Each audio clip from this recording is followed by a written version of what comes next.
Greetings. This is Serving Camps. I'm Steve. And I'm Angie. And this is the blessing that we have been given to live in while we serve at camps.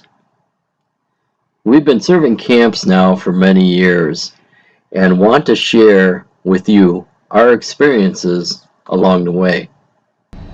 Hello folks, we are here today to talk about part-time serving as volunteers and the fact that it's actually easier than full-time in my thought, because you have the freedom to go ahead and pick and choose what camps you want to serve at, how far away you want to go, what duration you want to be, because generally speaking at that time, you know, you're going to have your own house or apartment, whatever you have, you know, you have to go back to.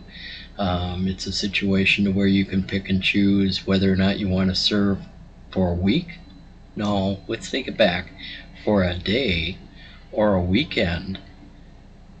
Not necessarily a week. A week would be if you wanted to just say, hey, I'm taking a vacation and I want to go someplace and I want to serve for a week.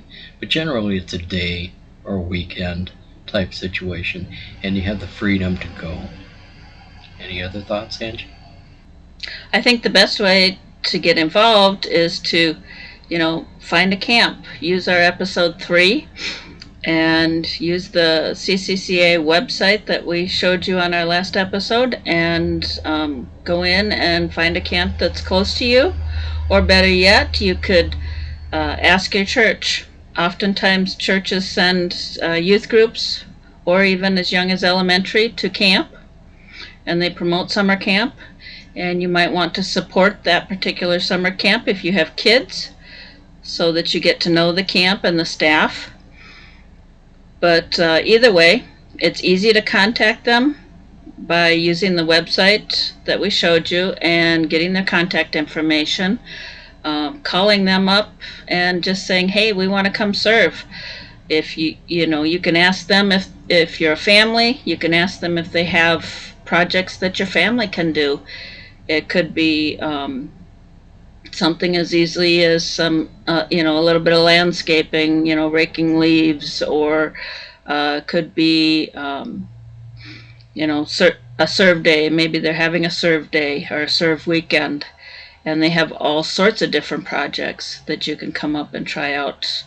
Or better yet, get a group of your friends together and go and spend the weekend and help the camp.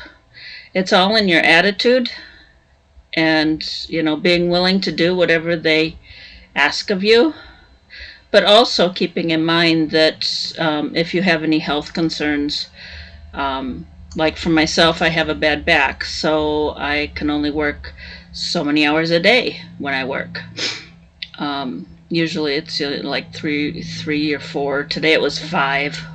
I was really sore when I got done, but hey, I'm better now. I've been sitting for a little bit, so it's whatever you can do. Camps are always appreciative of whatever you can do. They have all sorts of projects, office work, stuffing envelopes, doing mailings,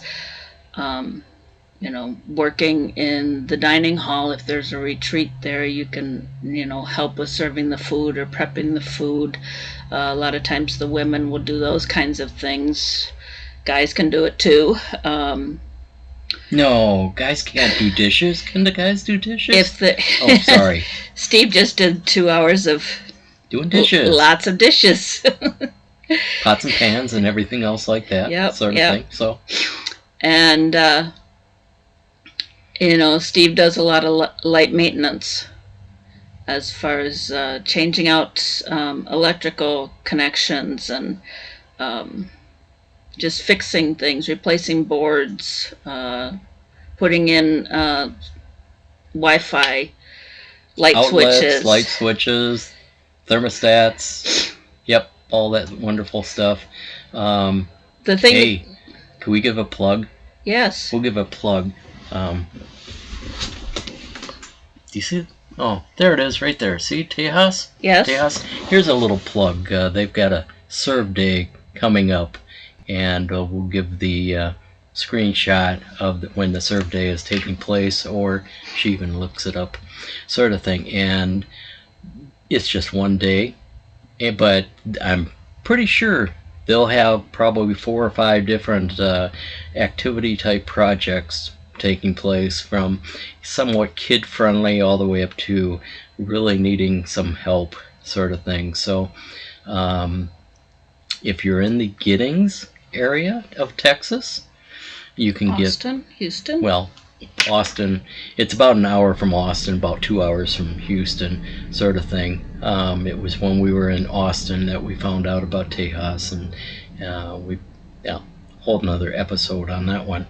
But yeah, that's a good example of part-time, where you can just, the camp usually will provide all of the supplies needed, lunch sort of thing, and you just show up, get plugged in, do the work, sort of thing. We've done that at Tejas, we've done that at Pine Lake Camp, Cedar Canyon. Trout Lake Camp in Minnesota, like we talked about. They'll have serve days and serve weeks, sort of thing, to where, even have Shalom House, where you drive up and they put you in a housing unit or motel type unit, sort of thing, for the week or weekend situation. So, it's just reaching out and finding out what the needs are of the camps. Anything else? And now we have an interview from a friend of ours that we met at one of our camps. Lake Aurora, another plug, where we are right now. In Florida. In Florida, Lake Wales, Florida. So if you're in the Florida area and you need, yep, here we go. Hi, this is a volunteer that volunteers at Lake Aurora here with us, and his name is Mike, and we just asked him to talk a little bit about himself and how he came to Lake Aurora and the time he spends volunteering and what he does. Hey, Mike. Hey. Thanks, Steve. You're welcome. Well, I lived in Tampa basically in all the 80s, and that's when I first started coming to Lake Aurora camp. My kids came for summer and went to a few retreats. In 1990, we moved to Vero Beach, just the other side of the coast, and continued to be connected with Lake Aurora. I retired 4 years ago, starting on 5, looking for something to do. Obviously, I understood from talking to guys who are retired, you really need to have something to do. You can't just sit around. It'll kill you or drive you back to work. And there's no way I was going back to work after 46 and a half years. I'd had enough. So I talked to Steve. Sure, anytime you want to come out. And I picked Mondays and Tuesdays just because it seemed like the beginning of the week. And a lot of times on Wednesday and Thursday and even Friday, I have things I schedule to do. Plus, here, most of the volunteers don't work on Friday and a half a day on Thursday. So that's how that went. The first 2 years I came out here, and basically what I do, just to back up a tad, I do a lot of electrical work because I know a lot about electrical. I'm not an electrician, but I'm learning. Mm-hmm. I was an elevator mechanic, but I was involved in a lot of electrical, so I understand it. I'm not afraid of it. I respect it. Mm-hmm. And there's been a lot of things that I could do here to help, both maintenance-wise and some upgrades. So anyway, the first couple of years, I was driving out Monday and going back Tuesday. Now that's an hour and 25-minute drive each way. Mm-hmm. And it was getting old and ugly and expensive, but I did it 2 years. Put a lot of miles on my truck. I decided that wasn't too smart. So for the last 2 years, I've been staying Monday nights. There's usually plenty of places to stay in a camp. I'm a low man on a totem pole because I'm only here one night a week. So sometimes I might be in a dorm, sometimes I might be in this trailer, sometimes I might be in that trailer, whatever isn't being used. But it's just one night. So it works out pretty well. Yep. I bring food, change clothes, and like today's Tuesday, I'll be going back this afternoon. Right. and I really like working at the camp. And I met a lot of nice people. You guys are included. Thank you. And the only sad thing is, you know, and it's the same thing with other groups I run in. You know, we're getting older, Mm-hmm. and some of your friends all of a sudden they're not around anymore, either because they passed or even like here, they can't travel anymore. Right. It's too hard, or their spouse. You know, we're Yeah. we're a team, right? If the spouse can't do it, then the team has got to, you know, do something different. Yeah. So that's the only sad thing, and the only weird thing is August, September, October, pretty much. I stay in one of these places in the loop, Mm-hmm. and there is nobody here. It's just me, and that's just. Some people might think that's pretty cool, but I think it's weird. It's kind of eerie when you're all by yourself. Yes.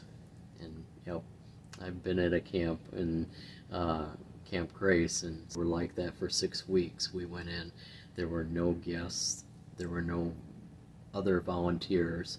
It was just Angie and I, and yeah, that can be kind of eerie. We Yep. do have a few people who float in and out as far as guests are concerned, but nobody's staying here. Yep. Except Curtis.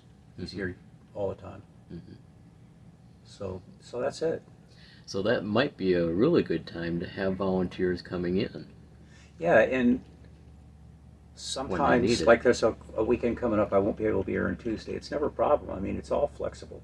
Yep. It's like, you're here, great. You know, we'll do stuff. If you can't come, that's okay. We understand. And that's one of the main reasons why we're doing this, is to try and promote the next generation or the generations under us to the idea of coming and volunteering at camps, and also that those who are of our age, that it's not the kind of thing to where they have to spend a whole month or 2 months. They can come like you are and pick a day or two and just volunteer for that short period of time if needed. Yeah. So there's a lot of opportunities, And it's really flexible. I mean, I'm coming out Friday for the men's retreat. Mm-hmm. A couple little loose ends, a couple things I need to pick up when Yeah. I'm in Vero at home and take care of it Friday. So we have lights at the entrance Yep. for all of the men coming. And again, it's just 100% flexible. It is. Well, thank you, Mike, All right, for thank you. sharing. Hi. Yeah, that was Mike. And this is our closing, and she's going to say something. If you enjoyed this episode, give us a thumbs up, subscribe, and share us with your friends. We'd like to up the volunteerism to camps, because camps really need it. Thanks, bye. Thank you. Bye-bye. Bye-bye.